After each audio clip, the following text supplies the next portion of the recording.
Vamos al libro de Filipenses una vez más para continuar nuestra serie que iniciamos la semana anterior. Nos vamos a ir al capítulo 1, obviamente, porque simplemente introdujimos la carta. Hicimos esa introducción la semana anterior y hoy vamos a comenzar a exponerla. Aunque hay algunas cosas que quiero decir antes de leer el texto correspondiente, algunas que tienen que ver con parte de la introducción que no terminamos y otras que tienen que ver con ayudar a aquellos que no estuvieron aquí a conectarse con el texto de la carta. De manera que yo voy a hacer eso primero y un poco más adelante entonces pausar para orar. Pero lo que hicimos la semana anterior fue ayudar a conocer el trasfondo de esta carta. Vimos como Pablo era o fue su autor.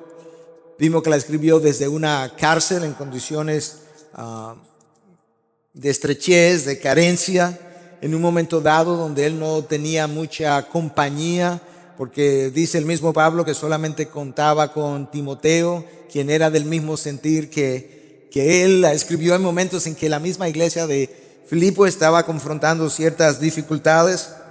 Y dijimos que esta era una carta especial por la manera en que celebra el gozo, la manera como exalta el gozo en la persona de Jesús. Y hacer eso en una carta que es escrita en esta condición no es tarea fácil. Pero es tanto lo que Pablo hace esto en esta carta, no menos de unas 16 veces, que ha sido llamada la carta del gozo o el himno del gozo. Timoteo está ahí con él, pero esa es su única compañía en este momento, según él mismo nos revela. Habían condiciones que estaban amenazando la iglesia de Filipo, condiciones que la amenazaban desde afuera, condiciones que la pudieran amenazar desde adentro, y desde afuera había cierta persecución y cierto acoso, si pudiéramos decir, porque Pablo llama incluso a algunos de los que están en la iglesia o alrededor de la iglesia de Filipo enemigos de la cruz, y a otros les llama todavía más severamente, y en 3:2 les llama perros. De manera que Pablo, conociendo eso, estimula, anima, exhorta a la iglesia a sufrir por la causa de Cristo. Y esa es la razón por la que él le dice un poco más adelante que a nosotros se nos ha concedido el privilegio no solamente de creer en Cristo, sino también de sufrir por él. Y todo esto Pablo lo está haciendo desde una cárcel donde él mismo está sufriendo precisamente a causa de la cruz, la causa de la cruz que él ha abrazado. Hay indicios, hay señales de que quizás está surgiendo cierta desunión en la iglesia. Habían desavenencias y Pablo los llama una y otra vez a que sean de un mismo espíritu. Él hace eso en 1:27, en 2:2, en 2:14, en 4:2. Y para la iglesia primitiva era y fue siempre más importante mantener lo que era la unidad del cuerpo por la causa de Cristo que la independencia de criterio o el ganar un argumento. Algo que no ocurre así en la iglesia de Occidente, pero Pablo sí estaba consciente de esa necesidad. Occidente prefiere, aún la iglesia evangélica de Occidente, prefiere mantenerse desunida siempre y cuando pueda hacer prevalecer su opinión, su posición. Pablo está diciendo en esta carta: no, hermanos, no, por favor, sean de un solo corazón, de un mismo sentir, vivan en completa armonía, evodia y sintique, pónganse de acuerdo y vivan en completa armonía a causa de Cristo, valga la redundancia. Promover la unidad era una de las motivaciones de esta carta, la unidad de hermanos como motivo de gozos. Pablo habla de eso una y otra vez, y escucha de qué manera él lo hace en este texto muy temprano en la carta, en el capítulo 2, versículos 3 y 4. Nada hagáis por egoísmo o por vanagloria, sino que con actitud humilde cada uno de vosotros considere al otro como más importante que a sí mismo, no buscando cada uno sus propios intereses, sino más bien los intereses de los demás. Occidente necesita aprender esa lección, porque nosotros preferimos, como yo decía, y sobre todo en nuestro tiempo, preferimos el derecho de mantener nuestra individualidad que el disfrute del gozo de la unidad.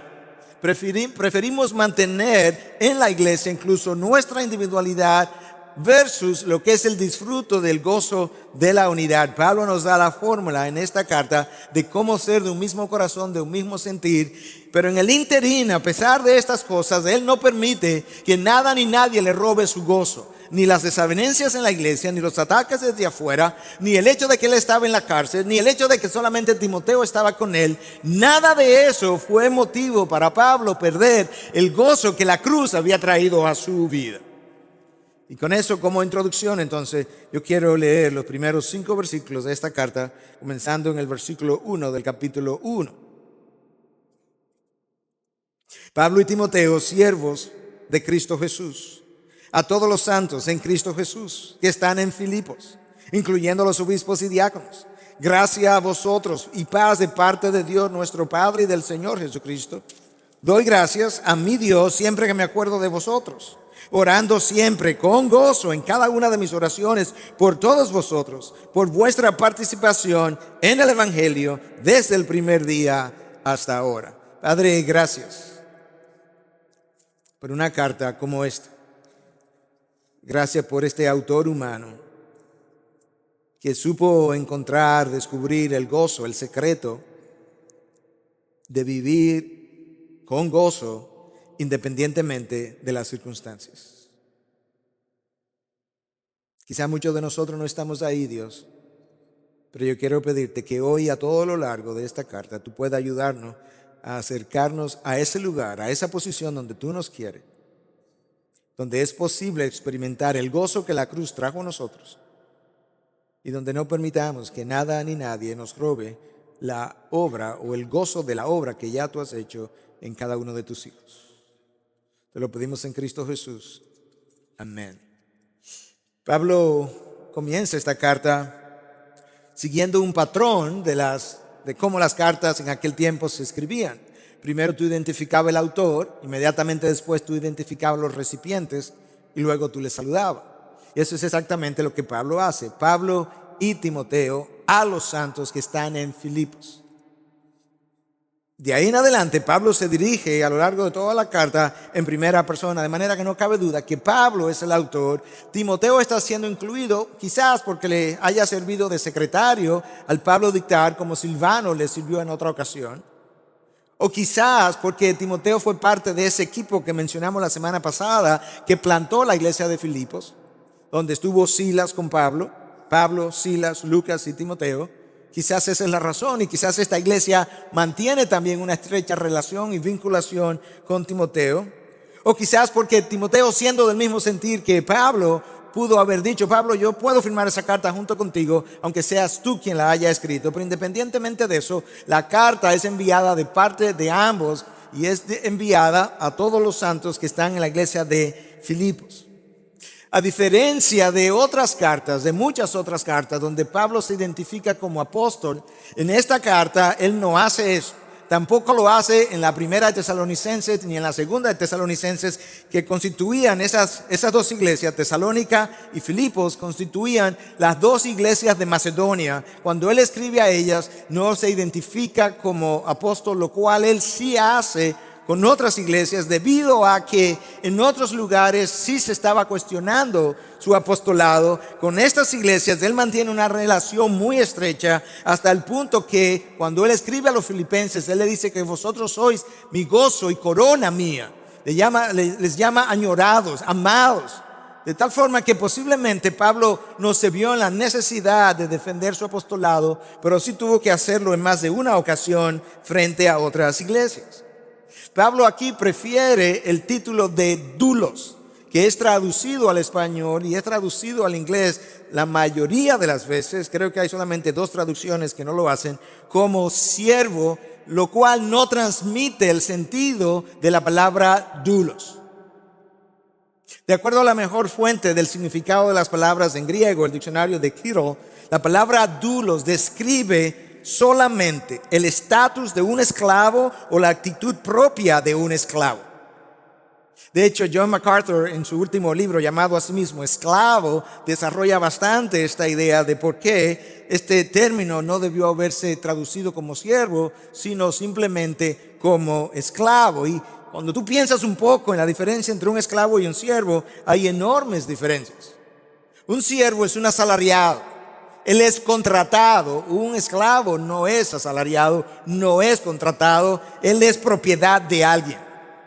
El asalariado puede terminar su trabajo y no volver. Él puede decidir si acepta el trabajo o no lo acepta. El esclavo no tiene ese derecho. Él no tiene voluntad propia. Él le pertenece a alguien. Él tiene un amo. Él vive para su amo. Su único motivo de existencia es su amo. Y Pablo nos recuerda en Romanos que hubo un momento cuando él era esclavo del pecado. Él vivía para el pecado lo dominaba, el pecado era su amo y él solamente complacía al pecado. Pero ahora él es esclavo de Cristo, de tal manera que él vive para Cristo y puede decir: para mí el vivir es Cristo, mi única motivación es Cristo y mi voluntad es la voluntad de Cristo. Eso es un esclavo.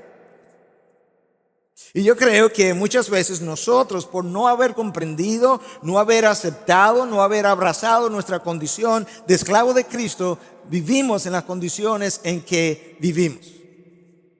El esclavo no tiene derechos que reclamar, pero nosotros vivimos reclamando nuestros derechos. Él no tiene reclamaciones, en otras palabras, que hacer. Pero escúchame, siendo esclavo, te puedo decir que no hay empleado, ejecutivo o dueño de compañía en todo el mundo que tenga los beneficios y las garantías de cualquiera de los esclavos de Jesucristo. De manera que esto es una posición privilegiada, el ser esclavo del Señor. De hecho, Pedro nos recuerda en su primera carta en 2:9 que somos posesión de Dios, adquirido, nación santa, adquirida como posesión de Dios. Y eso refuerza entonces la idea de que ciertamente somos esclavos. Como esclavos nunca nos faltará nada. Como esclavos nosotros siempre estaremos protegidos por Dios. Como esclavos somos los únicos esclavos que en condición de esclavos se sientan a la derecha, a la diestra del Padre en los lugares celestiales junto con Cristo, porque en Él estamos. No hay VIP que se haya sentado en lugares más altos que los esclavos del Señor. Pero cuando yo no tengo esa idea clara y yo no la he aceptado, lamentablemente yo vivo con un desfase en mi vida. Porque habiendo recibido la aprobación de Dios, estando sentado a su diestra, queremos todavía la aprobación del mundo. Teniendo las garantías de Dios, queremos las garantías de nuestro propio trabajo y nuestro propio esfuerzo. Teniendo riquezas eternas, preferimos las riquezas terrenales. Estando sentado a la diestra del Padre, todavía queremos ser sentados en los lugares más altos del mundo, y de esa manera nosotros no podemos disfrutar de lo que son las bendiciones de nuestro Dios, productoras del gozo de que Pablo nos está hablando en esta carta. ¿Te das cuenta dónde comienza nuestro desfase? Es en no entender nuestra posición en Cristo. Estamos desfasados. Pablo y Timoteo, esclavos de Cristo, pero en mejores condiciones que cualquier VIP del mundo. Y luego él pasa a identificar los recipientes de la carta y le llama a todos los santos en Filipos.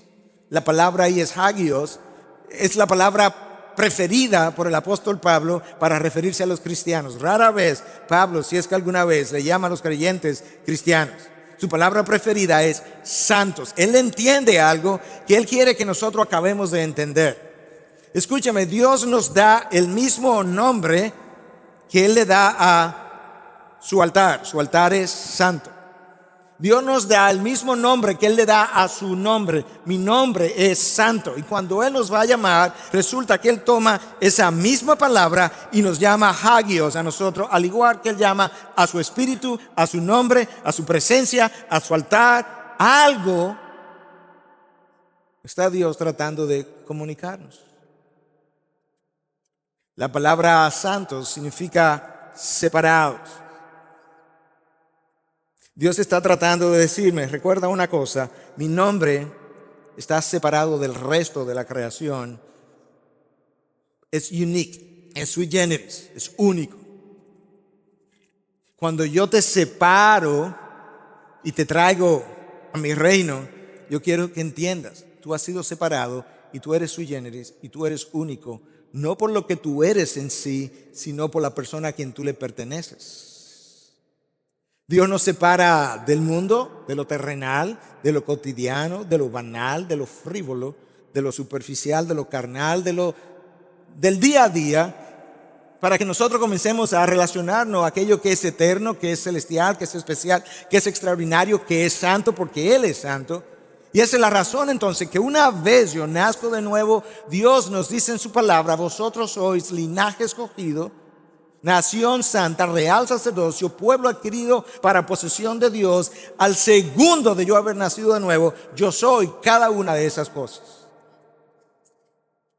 Esas designaciones deben comunicarnos algo a nosotros. Vosotros sois linaje escogido, nación separada, santa, real sacerdocio.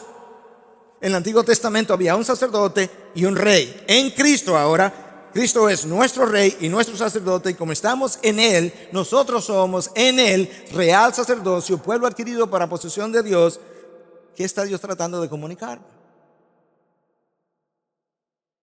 Dios quiere que yo recuerde que cuando Él me separó del pecado, cuando me separó del mundo, cuando me separó del ordinario, no solamente me separó, me alejó de ese mundo, sino que me consagró. La palabra santo tiene ambas connotaciones. Tú eres separado para un propósito, de tal forma que te separamos para consagrarte, y la palabra consagración tiene implícito el significado de uso exclusivo. De aquí en adelante tú debieras ser usado de forma exclusiva por Dios para sus propósitos, y tú debes vivir conforme a ese propósito único, de manera que abraza mi causa si tú quieres experimentar el gozo de que Pablo está hablando en la carta a los Filipenses.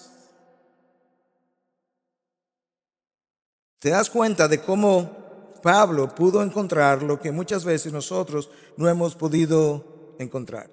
Si nosotros no nos vemos, primero en Cristo, segundo separados y tercero consagrados, y tratamos entonces, habiendo experimentado todo eso, tratamos de continuar viviendo en el lugar donde habíamos estado viviendo anteriormente, entonces no podemos experimentar todo lo que Pablo nos quiere comunicar en esta carta. Pablo se dirige a todos los santos, a todos los creyentes en Filipo, no a los más santificados.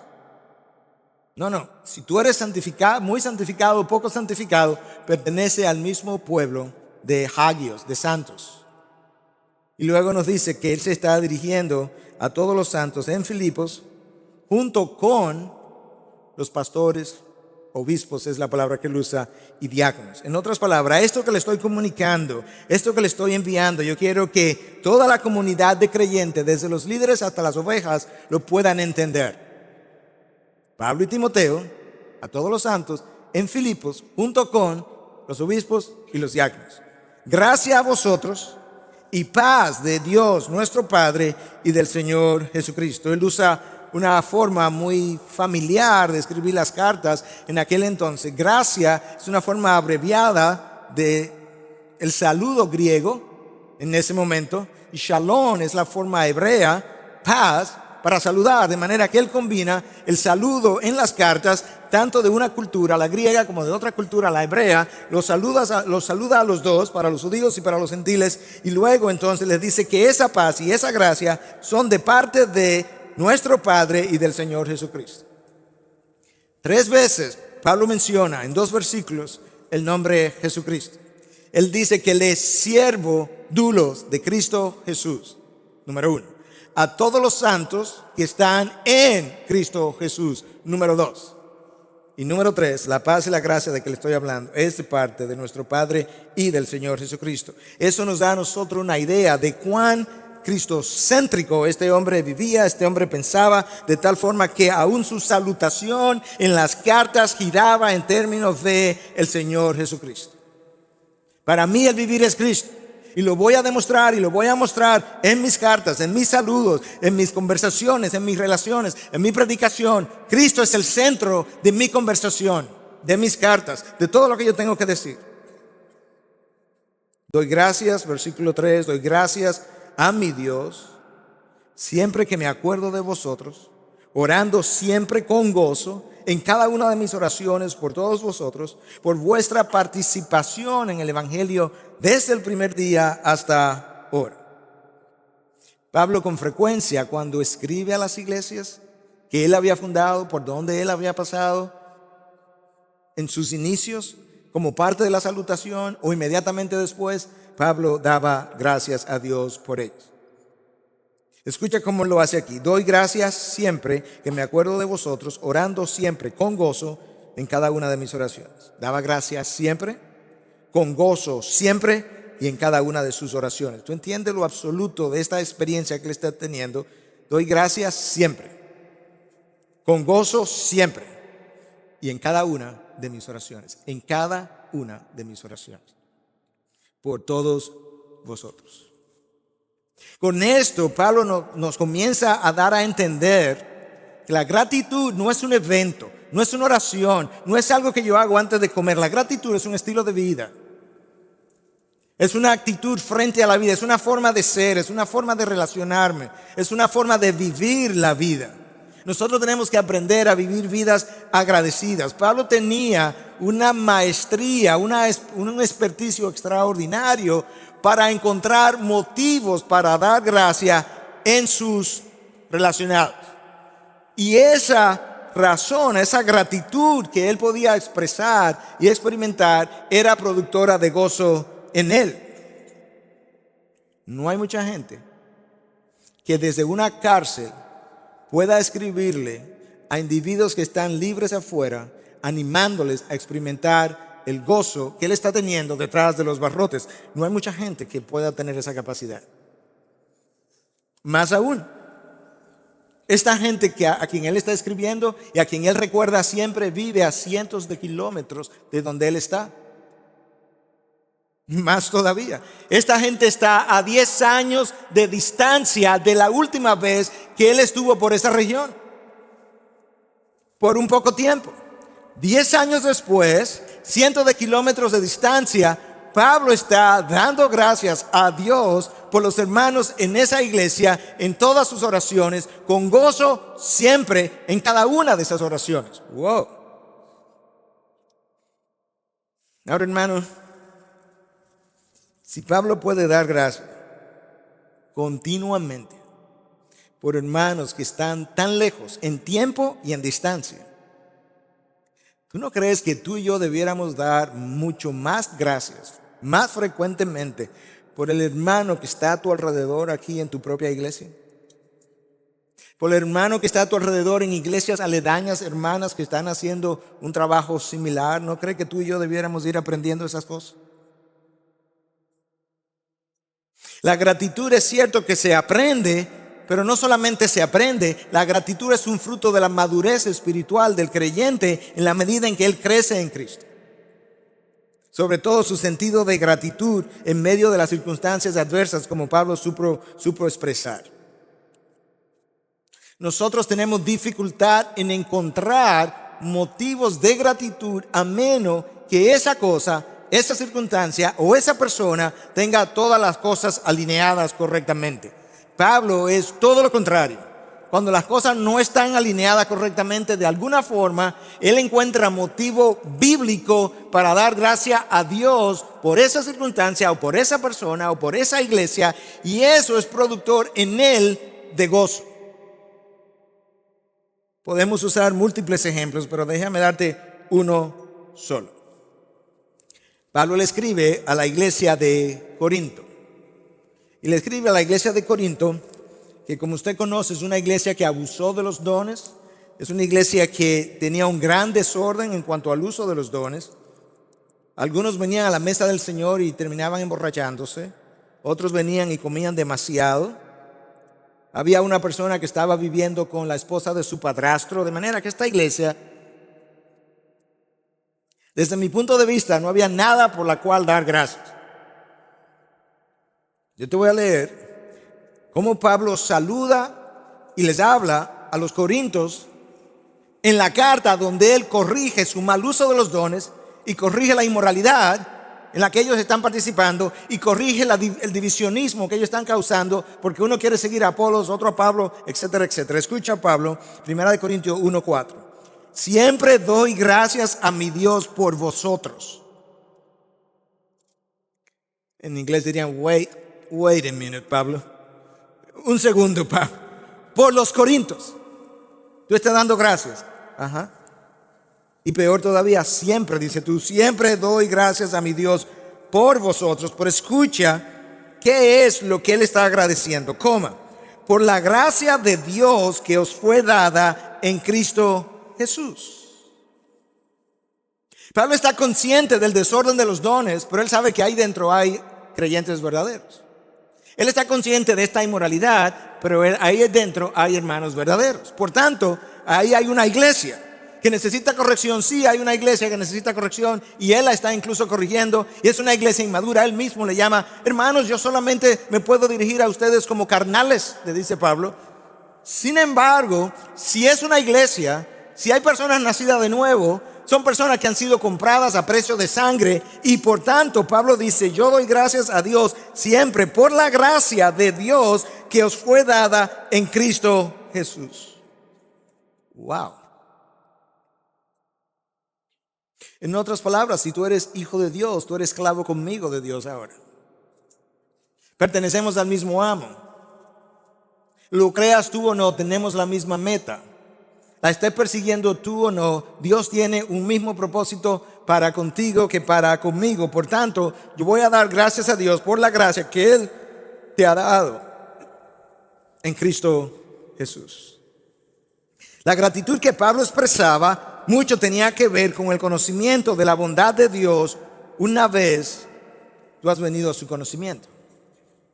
Y en segundo lugar, tenía que ver por aquellas cosas que Dios estaba haciendo, no siempre por nosotros como nosotros la entendemos, pero sí siempre en nosotros. De manera que en los tiempos buenos tú puedes darle gracias a Dios por lo que Él está haciendo por nosotros. Y en los tiempos malos, si tú no encuentras nada por lo cual darle gracias, entonces tú puedes darle gracias a Dios por lo que Él está haciendo en nosotros. Nos percatemos o no, Dios está formando la imagen de Cristo en nosotros. Esa perspectiva de vida mantiene mi tanque de gracia, de gratitud siempre lleno. El problema está que nosotros solamente sabemos dar gracias a Dios por lo que Él hace por nosotros. Cuando nos da y vuelve y nos da y vuelve y nos da. Nosotros no tenemos en sentido general la actitud de Job cuando dice Jehová dio, Jehová quitó, bendito sea el nombre del Señor. De entender que cuando Jehová quita, eso es parte de su bendición también.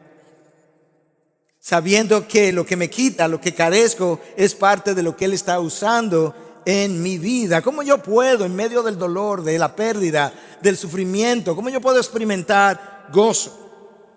Recordando, en primer lugar, que los sufrimientos y malos tiempos han sido ordenados por Dios. En segundo lugar, que ellos son un instrumento de gracia en las manos de mi Dios. Y número 3, que como instrumento esas circunstancias están produciendo en nosotros la imagen de Cristo. Y por eso yo puedo dar gracias a Dios en todo momento y en todo lugar. Los corintios eran inmaduros. Tenían que madurar. Sin embargo, cuando Pablo le escribe, da gracia a Dios por ello, por la gracia que os fue dada en Cristo Jesús. Pablo siempre daba gracia y lo hacía con gozo. 14 veces. En una carta de 4 capítulos, Pablo habla de ese gozo o de ese regocijo. Ken Hughes, en su comentario acerca de esta carta, dice que el gozo, bíblicamente hablando, no es una emoción. Tú no puedes ordenar tener una emoción. Tú no puedes decirle a otro con relación a una emoción, tened sumo gozo. Yo no puedo hacer eso. Yo no manufacturo emociones. Pero bíblicamente hablando, el gozo, más que una emoción, es una actitud frente a la vida. Y una actitud sí puede ser mandada, sí puede ser ordenada. Y por eso Pablo en esta carta, en varias ocasiones, habla de tener gozo, vivir gozosamente, regocijaos de forma imperativa. La actitud sí puede ser ordenada de esta manera. Y Pablo continuamente nos está recordando en esta carta que tú puedes tener gozo, pero siempre es en Cristo y nunca divorciado de Cristo. Él menciona esto en 2:29, en 3:1, en 4:4, en 4:10, una y otra vez, una y otra vez, una y otra vez, en Cristo, nunca divorciado de Cristo. Cristo nos recordó la misma cosa y vamos a ver un poquito de eso más adelante. Obviamente Pablo está tratando de unir la experiencia de gratitud con la experiencia de gozo. Y eso es parte de la problemática. Tú y yo no podemos tener gozo si no estamos agradecidos. Es imposible. De la misma manera, yo no puedo estar agradecido si no tengo gozo. ¿Te das cuenta cómo estas dos virtudes van entrelazadas? Yo quise definir esa actitud de gratitud horizontalmente y verticalmente. Entonces, horizontalmente, en lo que son las relaciones con nosotros, yo la definí como un sentido de gozo experimentado por los beneficios traídos a tu vida por otras personas. Bendiciones, que son beneficios también. Pero verticalmente, hacia Dios, yo definí la gratitud como un sentido de plenitud experimentado después de haber conocido la bonanza de Dios para con nosotros y que se experimenta independientemente de las circunstancias. Es un sentido de plenitud, ya no una emoción, es un sentido de plenitud que se experimenta luego de haber conocido la bondad de Dios para con nosotros y que no es afectado por las circunstancias en las que yo me encuentro. Por tanto, la cárcel de Pablo no fue capaz de robarle su gozo. La inmadurez de los corintios no fue capaz de robarle su gozo. Las desavenencias de Bodia y Síntique no fueron capaces de robarle su gozo. Porque Pablo tenía una actitud de gratitud continua hacia Dios por lo que Dios estaba haciendo continuamente en la vida de las iglesias y de las personas. Nosotros no tenemos esa capacidad, lamentablemente, porque a nosotros nos falta gratitud. Somos más o menos de esta manera. Tenemos 10 días, 9 son soleados, 1 está nublado, pero recordamos el nublado y se nos olvidan los 9 soleados.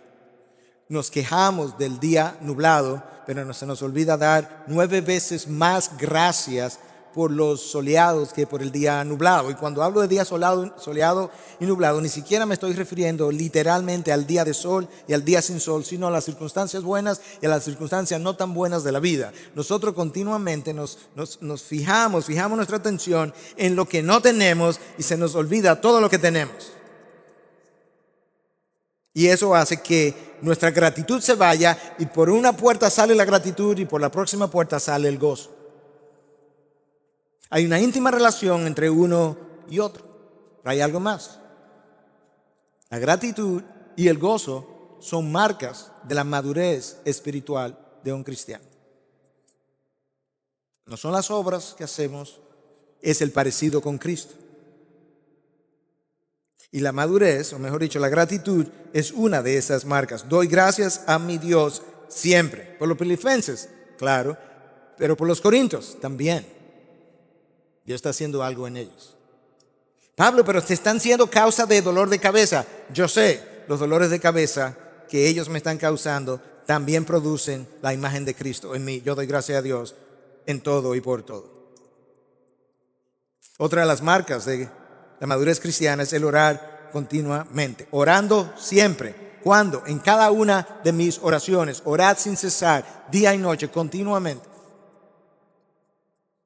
Eso es una marca de la madurez espiritual. Orar con gozo es otra marca. Yo pudiera orar con cierta frecuencia y no necesariamente implicar madurez espiritual porque los fariseos lo hicieron. Pero cuando tú eres capaz de orar siempre con gozo, como Pablo le dice a los filipenses, la oración acompañada continuamente del gozo en Cristo es una marca de madurez espiritual.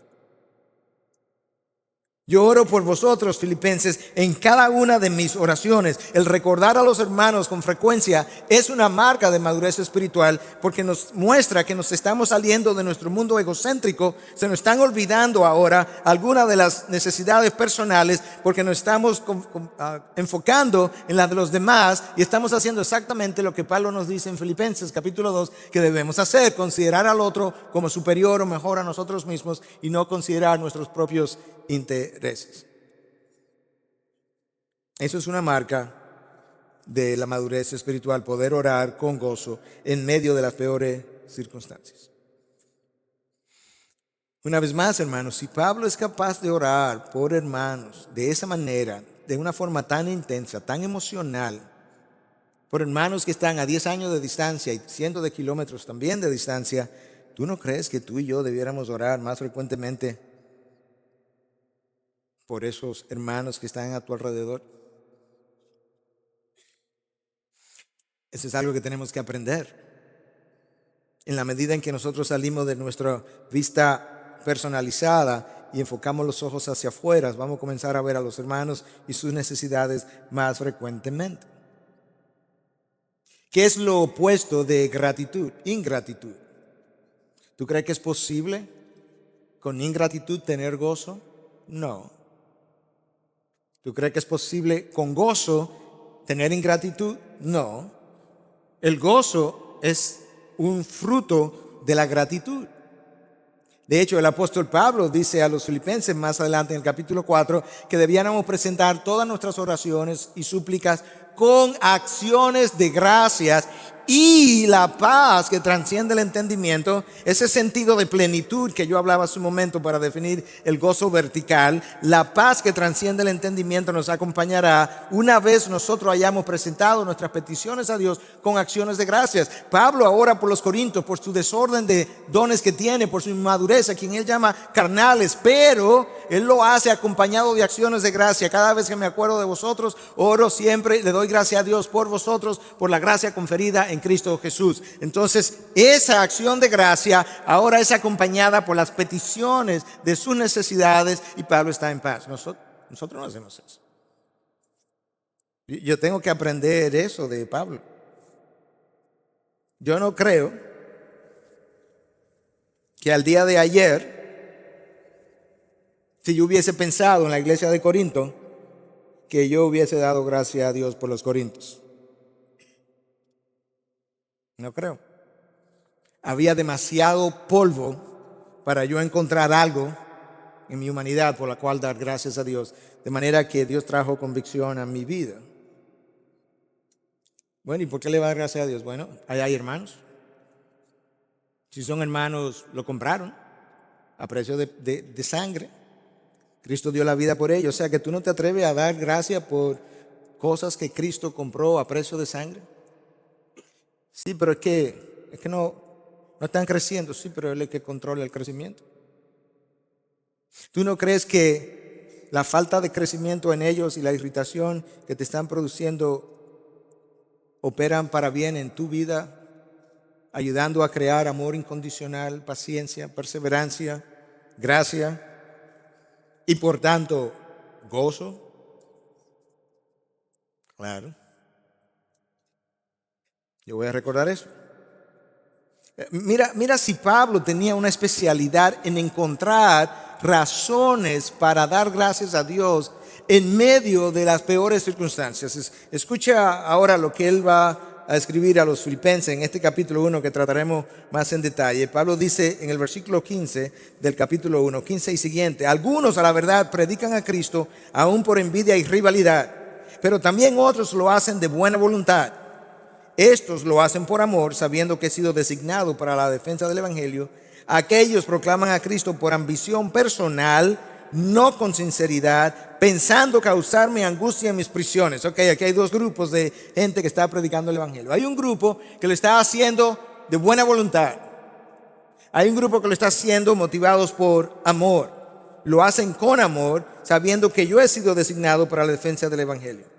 Hay otros que lo están haciendo por ambición personal, incluso, fíjate, pensando causarme angustia en mis prisiones.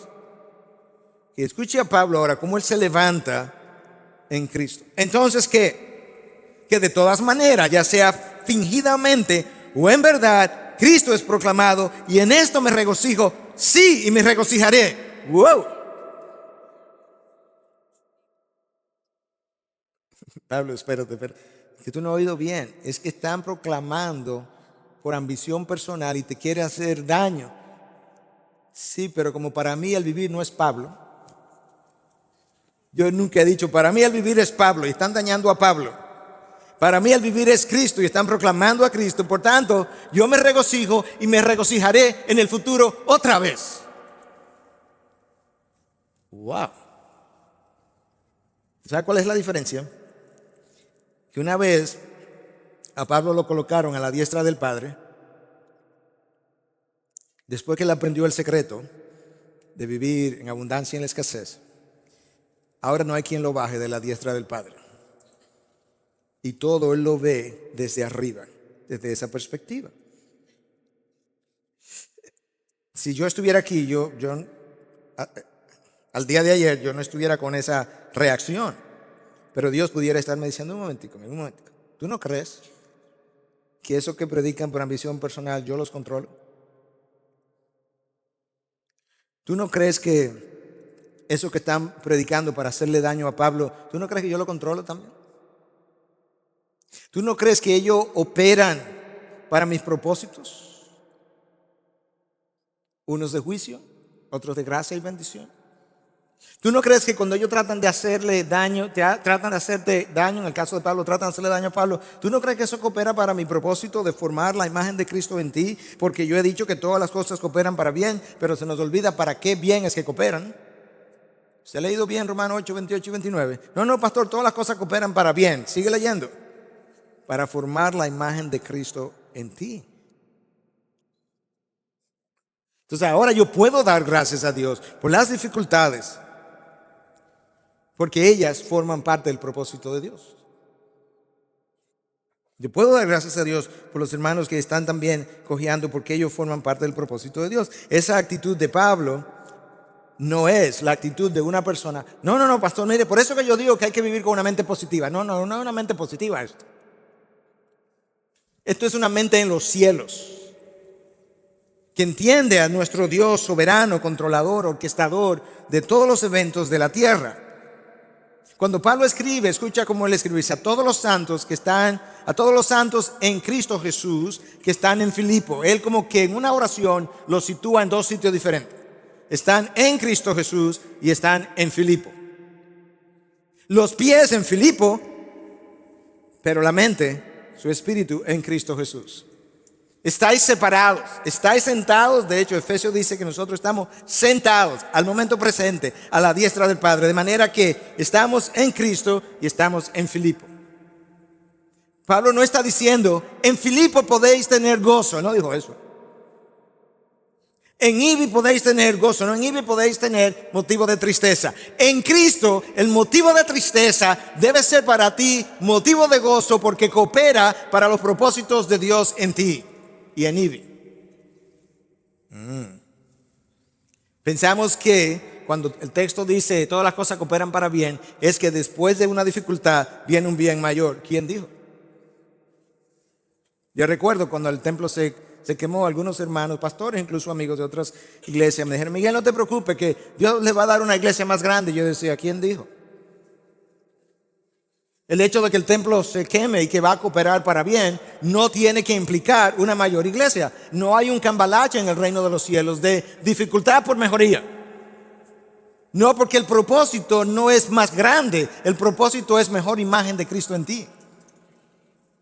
Y eso es lo que Dios está haciendo, y eso es la perspectiva que Pablo nunca perdió. Espiritualmente ellos estaban en Cristo. Ahora terrenalmente estaban en Filipo.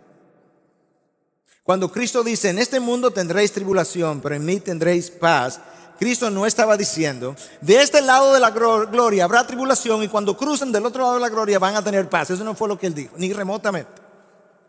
Él estaba diciendo, en esta vida, de este lado de la gloria, van a haber dos cosas que ustedes han de tener. Una la tienen en el mundo y la otra la tienen en mí. Una es tribulación y otra es paz. Tribulación en el mundo, paz en mí. En esta vida, de este lado de la gloria. Por eso es que la palabra nos dice que nosotros somos ciudadanos del cielo, pero a la vez yo soy ciudadano de República Dominicana. Sí, porque yo tengo una ciudadanía terrenal para mis pies y una ciudadanía celestial para mi espíritu. Pero Dios quiere que yo funcione conforme a la ciudadanía espiritual, porque ahí es donde me han sentado. Pablo tiene múltiples razones para dar gracias, pero escucha esta en particular, con relación a los filipenses. Versículo 4. Orando siempre con gozo en cada una de mis oraciones por todos vosotros. ¿Por qué, Pablo? ¿De dónde viene ese gozo? Por vuestra participación en el Evangelio desde el primer día hasta ahora. El gozo de Pablo en esta ocasión está íntimamente relacionado a la participación de los filipenses en el Evangelio. La palabra traducida como participación es koinonía ahí, lo que nos deja ver que koinonía no es, bíblicamente hablando, un refrigerio y una merienda. Koinonía es una expresión de comunión mucho más íntima que en este caso producía el avance del Evangelio. Pablo está dando gracia por su koinonía en el Evangelio. La iglesia de Filipenses oró por Pablo. En 1:19 tú lees eso. La iglesia de Filipenses sufrió con Pablo. En 4:14 tú lees eso. La iglesia de Filipenses suplió a Pablo. Tú lees eso en 4:15 al 16. Escucha, déjame leértelo rápidamente porque el tiempo se me ha estado yendo del 14 en adelante, capítulo 4 de Filipenses. Sin embargo, habéis hecho bien en compartir conmigo en mi aflicción. Koinonía de aflicción. ¿A cuánto de nosotros le gustaría tener koinonía con el hermano que está siendo perseguido? Pablo dice, gracias por la participación que ustedes tuvieron al compartir conmigo en mi aflicción. Un poco más adelante, después de partir de Macedonia, ninguna iglesia, compartió conmigo en cuestión de dar y recibir, sino vosotros solos. Porque aún a Tesalónica enviasteis dádivas más de una vez para mis necesidades. ¡Wow! Verdadera identificación con Pablo. 10 años después, cientos de kilómetros de distancia, esta iglesia está pendiente del apóstol Pablo.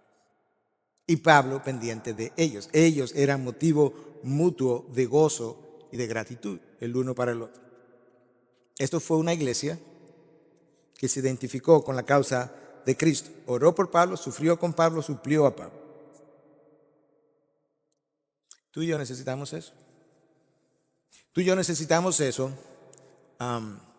Primero con el hermano en la IBI, que es la iglesia local donde Dios te ha colocado, pero tú y yo necesitamos hacer la misma cosa con los hermanos que Dios está usando en otras iglesias para el avance del Evangelio.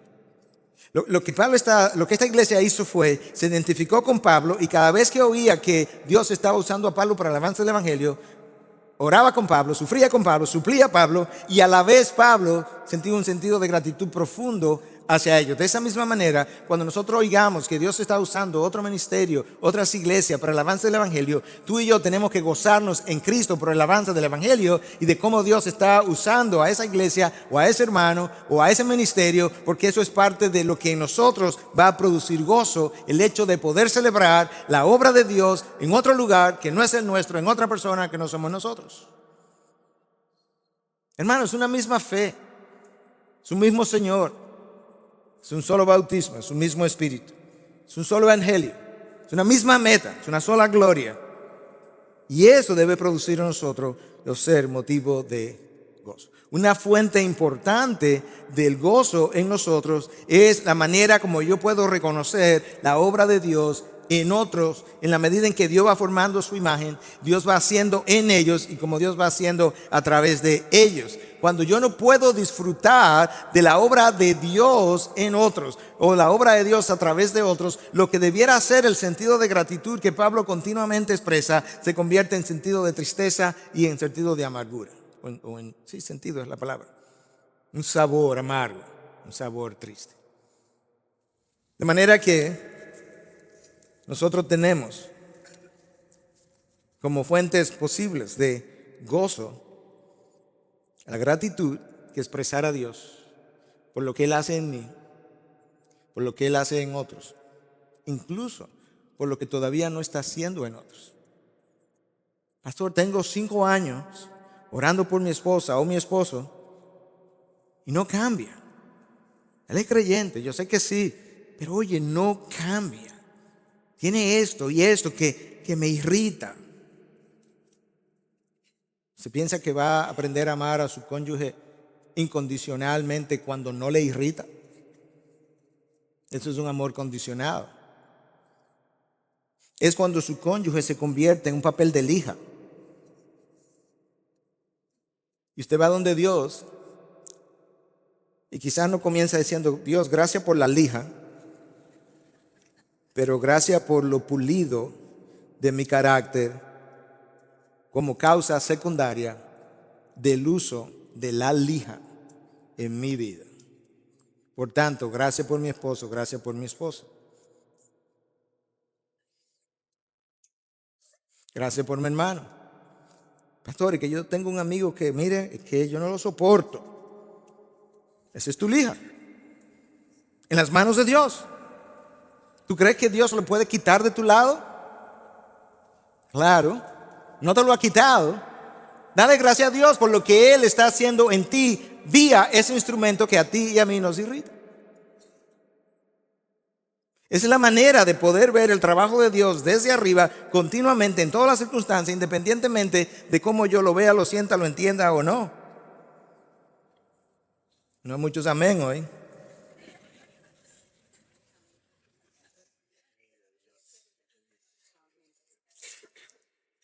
No hay que decir amén para yo sentirme aprobado, pero escúchame, lo voy a empujar un poquito y termino.